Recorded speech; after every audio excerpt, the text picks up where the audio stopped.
The story begins with a young shepherd named Santiago. Santiago has been traveling with his sheep through the countryside of Spain. He enjoys his simple life, but there is something unusual about him. He is curious about the world beyond the places he already knows.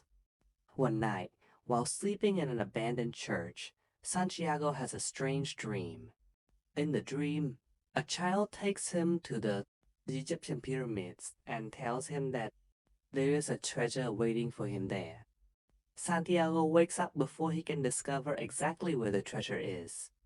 But the dream happens again. This time, Santiago becomes convinced that the dream may have a deeper meaning. He decides to seek someone who can interpret it. This decision becomes the beginning of a journey that will completely change his life. Santiago does not know it yet, but his search for treasure will become much more than a search for money. It will become a journey of discovering who he really is, what he is capable of, and what he truly wants from life. Then that is where Santiago's adventure begins. Santiago visits a mysterious woman who claims she can interpret dreams. He tells her about the child who appeared in his dream and the treasure near the Egyptian pyramids. The woman tells Santiago that the dream should be taken seriously. She tells him that if he finds the treasure, he should give her a portion of it. Santiago is unsure whether to believe her. Then something unexpected happens. Santiago meets an old man who introduces himself as Melchizedek, the king of Salem. The old man seems to know things about Santiago that Santiago has not told him. He explains an important idea. Every person has something called a personal legend. A personal legend is the dream or purpose that a person is meant to pursue in life. The king tells Santiago that many people discover their dreams when they are young, but as they grow older, fear, responsibility, and other people's opinions cause them to abandon those dreams.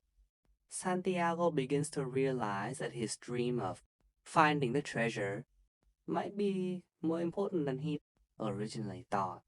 The king encourages him to sell his sheep and travel toward Egypt. It is a difficult decision.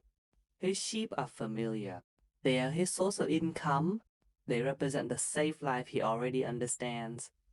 But Santiago finally chooses the unknown. He sells his sheep and begins his journey toward the pyramids. For the first time, Santiago is no longer simply dreaming about a different life. He is actually pursuing it. Santiago arrives in Tangier, North Africa. Everything is unfamiliar. He doesn't speak the local language. He doesn't know anyone, and he has never been there before. Then disaster strikes. A young man who speaks to Santiago convinces him that he can help him find his way. Santiago trusts him, but the man steals all his money. Suddenly, Santiago is alone in a foreign country with nothing. His dream seems impossible. For a moment, he considers giving up and returning to Spain. But Santiago remembers why he started. Instead of allowing his situation to defeat him, he decides to find work. He notices a crystal shop on a hill and approaches the owner. The crystal merchant gives him a job. Santiago begins cleaning and selling crystal items. Through his hard work and ideas, the shop begins attracting more customers. He suggests displaying the crystal outside where travelers can see it. Later suggests selling tea in crystal glasses. Business improves significantly. Months pass. Santiago earns enough money to return to Spain and buy another flock of sheep. But now he faces another decision. He can return to the comfortable life he knew before, or he can continue pursuing the treasure. Santiago chooses the treasure.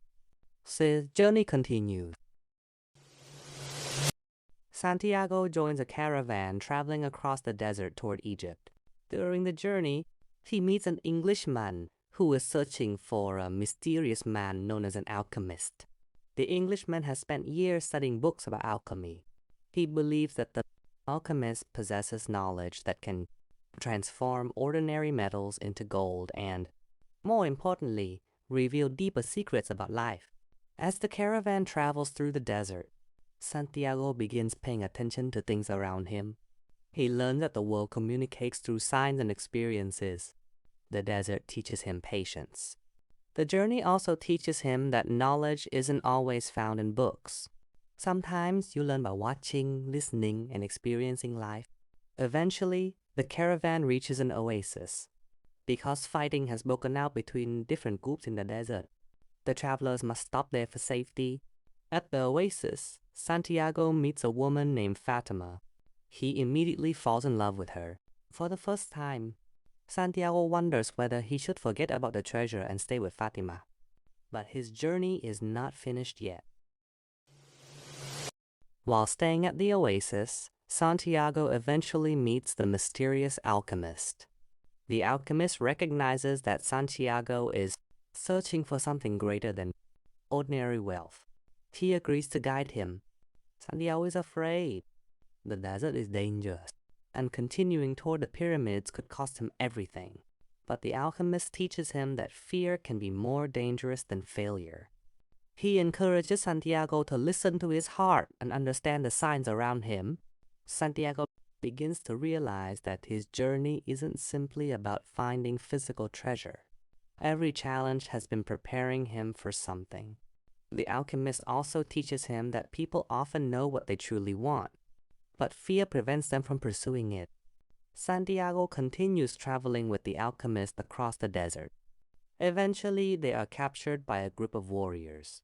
To save their lives, the alchemist tells the warriors that Santiago is capable of turning himself into the wind. So the warriors give Santiago a few days to prove it. Santiago has no idea how to do such a thing, but instead of giving up, he begins communicating with the desert, the wind, and the forces of nature. Through this experience, Santiago discovers something profound about himself and the world around him. Eventually, he succeeds in escaping the danger. The alchemist then leaves him to continue the final part of his journey alone. Santiago finally reaches the Egyptian pyramids. Santiago finally arrives at the pyramid. After everything he has experienced, he believes his treasure must be somewhere nearby. He begins digging, but suddenly, a group of thieves attacks him. They beat him and demand to know what he is looking for. Santiago tells them about his dream and the treasure he believes is buried there. One of the thieves laughs at him. The thief then tells Santiago about a dream he once had. He says that he once dreamed of a treasure hidden in an abandoned church in Spain, but he was not foolish enough to travel there looking for it. Santiago suddenly realizes something. The church the thief describes is the exact same place where Santiago used to sleep with his sheep. The treasure was not actually beneath the pyramids. The pyramids had led Santiago to the place where he needed to go, but the treasure itself was waiting back in Spain. Santiago returns to the abandoned church. He digs beneath a tree where he once slept, and finally he finds the treasure. After everything he has experienced, Santiago understands something powerful. The treasure was real, but the journey was just as important. If he had never followed his dream, he would never have gained the courage, wisdom, and experience necessary to find it. He has completed his journey, and now he can return to Fatima knowing that he has discovered much more than gold. He discovered himself.